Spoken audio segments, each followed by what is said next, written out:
नमस्कार। आज हम दक्षिण भारत के एक बहुत ही अहम और कह सकते हैं शानदार साम्राज्य पर बात करने वाले हैं। विजयनगर। हाँ, विजयनगर। एक ऐसा नाम जो इतिहास में गूंजता है। बिल्कुल। तो हमारे पास जो जानकारी है वो इतिहास की किताबों और कुछ लेखों से ली है। जी। और हमारी कोशिश रहेगी कि हम समझें कि ये साम्राज्य आखिर बना कैसे, कौन थे इसके बड़े नाम, क्या खास घटा और फिर इसका अंत कैसे हुआ। हाँ, मतलब इसकी पूरी कहानी शुरुआत से लेके आखिर तक। हाँ। तो चलिए शुरू करते हैं। तो कहाँ से शुरू करें? स्थापना से? हाँ, वहीं से। साल था 1336 ईस्वी के आसपास। हरिहर और बुक्का ये दो भाई थे। हाँ, नाम तो सुने हैं। इन्होंने ही तुंगभद्रा नदी के दक्षिणी किनारे पर इसकी नींव रखी थी और कहते हैं कि उन्हें संत विद्यारण्य से प्रेरणा मिली थी। अच्छा, और ये वो समय था जब उत्तर में दिल्ली सल्तनत, मोहम्मद बिन तुगलक का दौर, वो थोड़ी कमजोर पड़ रही थी, है ना? बिल्कुल। सल्तनत में अंदरूनी मुश्किलें चल रही थीं और विजयनगर को मतलब कई इतिहासकार इसे मध्यकालीन भारत का पहला प्रमुख हिंदू राज्य मानते हैं। हाँ, ये बात तो है। तो पहले शासक हरिहर प्रथम हुए जी। और उनके बाद गद्दी संभाली उनके भाई बुक्का प्रथम ने। उनके बारे में कुछ खास? बुक्का प्रथम के बारे में? हाँ, उन्होंने एक बड़ी उपाधि ली थी, वेद मार्ग प्रतिष्ठापक। वेद मार्ग प्रतिष्ठापक, इसका मतलब? वैदिक परंपराओं को, वैदिक रास्ते को फिर से स्थापित करने वाला। हाँ, ये दिखाता कि उनका रुझान किस तरफ था। दिलचस्प। और एक और बात, उन्होंने पड़ोसी बहमनी सल्तनत से लड़ाई में पहली बार शायद तोपों का इस्तेमाल शुरू किया था। अरे वाह, तोपें उस जमाने में? हाँ, और उन्होंने राजधानी को भी बदला। आनेगोंडी से हटाकर वो उसे विजयनगर ले गए, जो आज का हम्पी है। शायद ज्यादा सुरक्षित जगह रही होगी। हम्पी, वो तो आज भी मशहूर है अपने खंडहरों के लिए। जी हाँ। इसी शुरुआती वंश में मतलब संगम वंश में एक और ताकतवर शासक हुए, देवराय द्वितीय। देवराय द्वितीय, हाँ, उन्हें गजम बिटेकर कहते थे। सही कहा। गजब बिटेकर यानी हाथियों का जबरदस्त शिकारी। लेकिन इससे भी ज्यादा मतलब ध्यान खींचने वाली बात यह है क्या कि उन्होंने अपनी फौज में मुस्लिम तीरंदाजों को भी शामिल किया था। सच में? उस वक्त? ये तो काफी अलग सोच लगती है। बिल्कुल। ये दिखाता है कि वो काबिलियत को शायद धर्म से ऊपर रख रहे थे, कम से कम सेना के मामले में। इस सेना को मजबूत बनाना था। हम्म। और इन्हीं देवराय द्वितीय के वक्त में फारस से एक राजदूत अब्दुर रज्जाक विजयनगर आए थे। अच्छा, अब्दुल रज्जाक, उन्होंने क्या लिखा? उन्होंने शहर की जो शानो शौकत थी, बाजारों की रौनक, राजा की ताकत, उसका बड़ा जिक्र किया है। उससे पता चलता है कि साम्राज्य कितना समृद्ध था उस वक्त। कमाल है। अच्छा, तो ये संगम वंश कब तक चला? इसके बाद सत्ता बदली? हाँ, संगम वंश जब कमजोर हुआ तो सालुल मरसिंघा ने सत्ता अपने हाथ में ले ली। अच्छा, मतलब तख्ता पलट जैसा? हाँ, कह सकते हैं। इसे पहला बलापहार कहा जाता है, मतलब बल से सत्ता छीनना।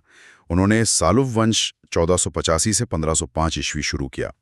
ये दौर थोड़ा उथल-पुथल वाला रहा। और इसके बाद? इसके बाद फिर एक बदलाव आया। वीर नरसिंह ने तुलुव वंश 1505 से 1570 ईस्वी की नींव रखी। तुलुव वंश, और इसी वंश में आए वो शासक जिनका नाम सबसे ज्यादा लिया जाता है, कृष्णदेव राय। बिल्कुल सही, कृष्णदेव राय 1509 से 1529 ईस्वी।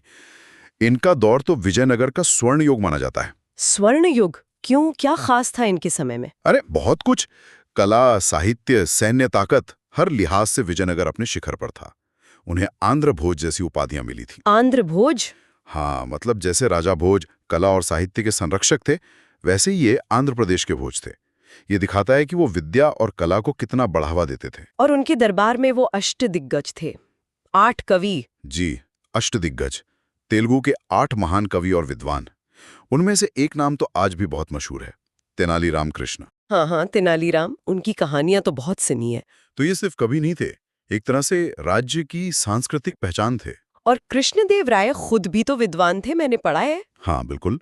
उन्होंने तेलुगु में राजनीति पर एक बहुत महत्वपूर्ण ग्रंथ लिखा, अमुक्तमाल्यद। अमुक्तमाल्यद। और संस्कृत में एक नाटक भी लिखा, जाम्बवती कल्याणम। अच्छा, मतलब शासक होने के साथ साथ लेखक और कवि भी। जी। और उन्होंने मंदिर भी बहुत शानदार बनवाए। हम्पी में विट्ठल स्वामी और हजाराम मंदिर, वो आज भी विजयनगर की वास्तुकला की मिसाल है। हाँ, वो मंदिर तो देखें तस्वीरों में भव्य है। ये सिर्फ धार्मिक इमारतें नहीं थीं, ये शाही ताकत और वैभव का प्रदर्शन भी थी। और ये बात भी तो है कि उत्तर भारत में मुगल बादशाह बाबर ने भी अपनी किताब बाबरनामा में हाँ, कृष्णदेवराय को उस वक्त हिंदुस्तान का सबसे ताकतवर हिंदू शासक बताया था। बिल्कुल, इससे उनके रुतबे का, उनकी ताकत का अंदाजा लगता है पूरे भारत के संदर्भ में। यकीनन, लेकिन इतना शानदार दौर हमेशा तो नहीं रहता। कृष्णदेवराय की मृत्यु के बाद साम्राज्य धीरे धीरे ढलान पर आने लगा। उनके बाद जो शासक आए वो उतने काबिल नहीं थे, अंदरूनी झगड़े भी बढ़ने लगे। और फिर आया वो एक, कह सकते हैं, निर्णायक मोड़ जिसने सब कुछ बदल दिया। आप तालीकोटा के युद्ध की बात कर रहे हैं, 1565। हाँ, 1565 ईस्वी का तालीकोटा का युद्ध। इसे राक्षसी तंगड़ी का युद्ध भी कहते हैं। इसमें विजयनगर का सामना दक्कन की सल्तनतों से हुआ था, है ना? अहमदनगर, बीजापुर, गोलकोंडा, बीदर, इन सब की मिलीजुली फौजों से। जी, उस वक्त विजयनगर के शासक तो नाम के लिए सदाशिव राय थे, पर असली ताकत उनके मंत्री राम राय के हाथ में थी। और इस युद्ध का नतीजा विजयनगर के लिए बहुत भयानक रहा। राम राय युद्ध में मारे गए और जीतने वाली फौजों ने राजधानी विजयनगर को बुरी तरह लूटा, उजाड़ा, तबाह कर दिया। ओह, वो शानदार शहर। हाँ, वो फिर कभी वैसा नहीं बस पाया। ये साम्राज्य के पतन की शुरुआत थी एक तरह से, या कहें कि पतन पर मोहर लग गई। तो क्या इसके बाद साम्राज्य एकदम खत्म हो गया? एकदम से नहीं। राम राय के भाई थी तिरुमल, उन्होंने अरविडु वंश 1570 से 1652 के साथ एक कोशिश जरूर की, राजधानी को पेनुकोंडा ले गए।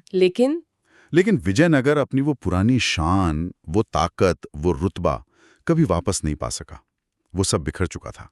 धीरे धीरे ये साम्राज्य पूरी तरह खत्म हो गया। तो कुल मिलाकर लगभग 300 साल तक चला ये साम्राज्य। हाँ, लगभग 300 साल। और इन 300 सालों में इसने दक्षिण भारत पर, वहां की कला, संस्कृति, राजनीति पर बहुत गहरी छाप छोड़ी। तो ये थी विजयनगर साम्राज्य की कहानी। कैसे हरिहर और बुक्का ने शुरुआत की, कैसे कृष्णदेव राय के समय ये अपने शिखर पर पहुंचा, और फिर कैसे तालीकोटा के इस भयानक हार के बाद इसका पतन हुआ।